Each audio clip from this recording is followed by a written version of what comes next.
for all those years obviously put me in a position where I was responding to a lot of other people's danger.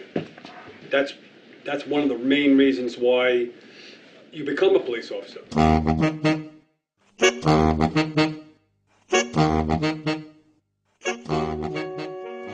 When it comes to danger itself, as that's the one time, especially working in the fire department, the police department, when you're doing those civil service type jobs, that regardless of how much money you're making or regardless of how much you love your job, most people are running this direction and you're going right towards the danger.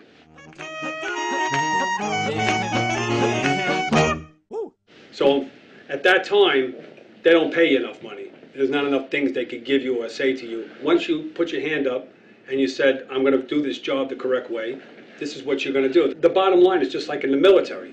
These kids go over there to these various countries, they get trained, and they're over there and they're depending on each other to help each other, and they become brothers and sisters. It's basically overcoming the natural fear that you have. You teach fighters, Tommy, all the time to overcome that fear.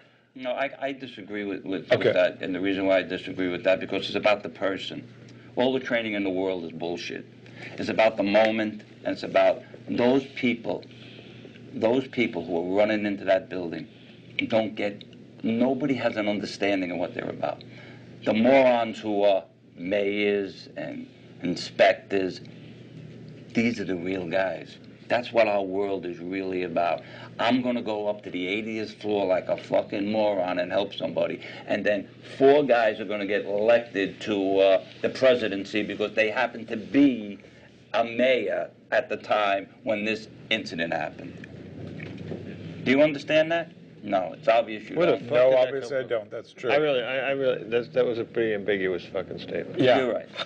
But that's the point. It's about... That's the point? It was an ambiguous... It's about being spontaneous. That was... I mean, my whole life was to go to the war and die for somebody. What a fucking retard. You mean when you were in the Army? Yeah. I mean, that's why I went. And fear. I mean, I lived with fear my whole life. From every moment, from the first time I could look up and see something, till there was always something to be afraid of. Afraid of the dark, afraid of this, afraid of the guy next door. And those are the things, that the people, it's what's inside of people, what they want to do. But that little thing that he talks about, that I love those people. Those people matter. Okay, but we all have fears in our lives, all other fears, and only a certain amount of people are police officers and firemen. But when you're training fighters, and you've trained hundreds, maybe thousands of fighters in your life, how do you overcome the fact that someone is coming at them with fists, who's a trained, violent person who can really hurt them? How do you overcome that? Or do you not tell them? I tell you how to deal with it. This is what it is. First of all, if you're going to be there, you know what it is. Still different than being hit. It's about character. And there's a lot of guys who think that they can make that transition and they can't. It's about guys who, at the moment, can fight their balls off and then be gentlemen afterwards. That's it. Well, they get off on the rush, too. Did you get off on the rush of, like... You're out there, you're going crazy, you're handcuffing people, you do the whole thing, and then now you're down at central booking, and you're sitting down like this, and you're making telephone calls.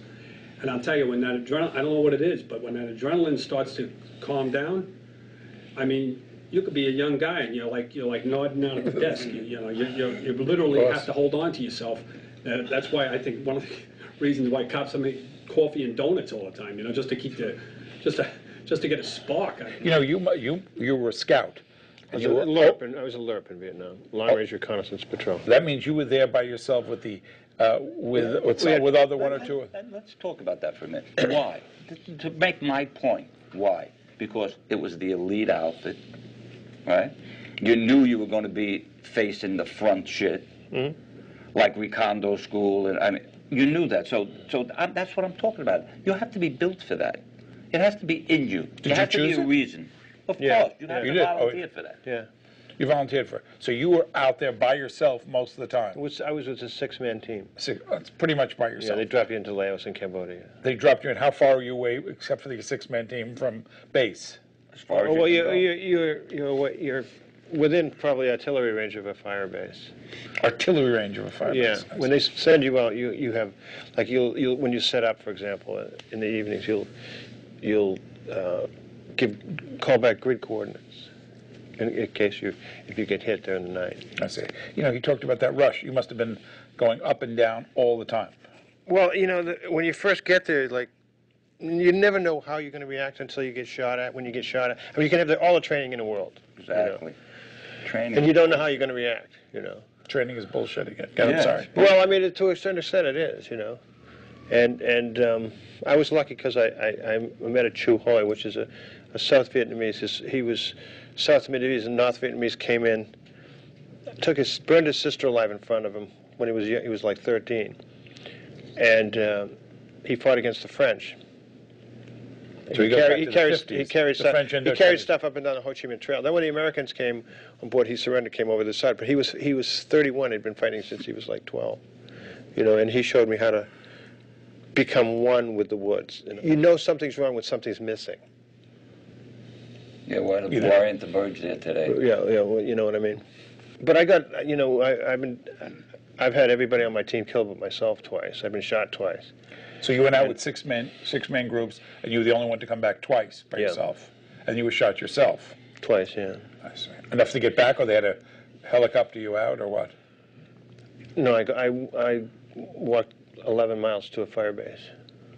After a while, when you're in contact with the enemy, when you're getting shot at, and people are, like we've been overrun, and everything happens after a while in slow motion. It's a very weird thing. Your body isn't. Your body can't catch up with everything. Absolutely. It's very weird. And then you have these zones where we used to call it the purple zone, where you'd never.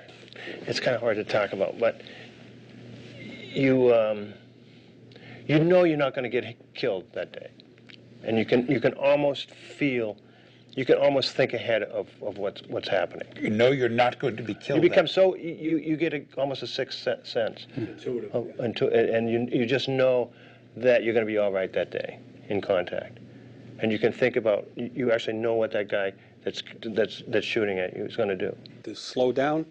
Yeah. 2 times I remember that happened in my career, and one time what didn't involve me at all. There was a guy, a drug dealer, chasing another guy on Eastern Parkway near Franklin Avenue.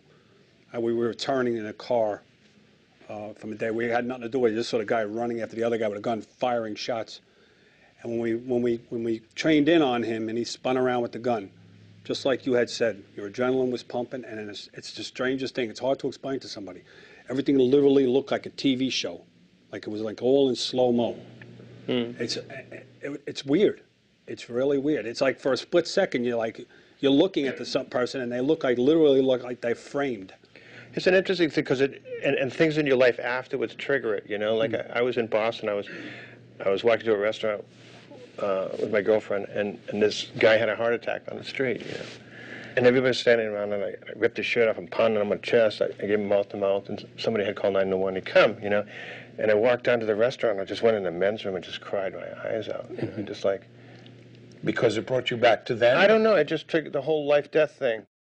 Please welcome the funky sax player.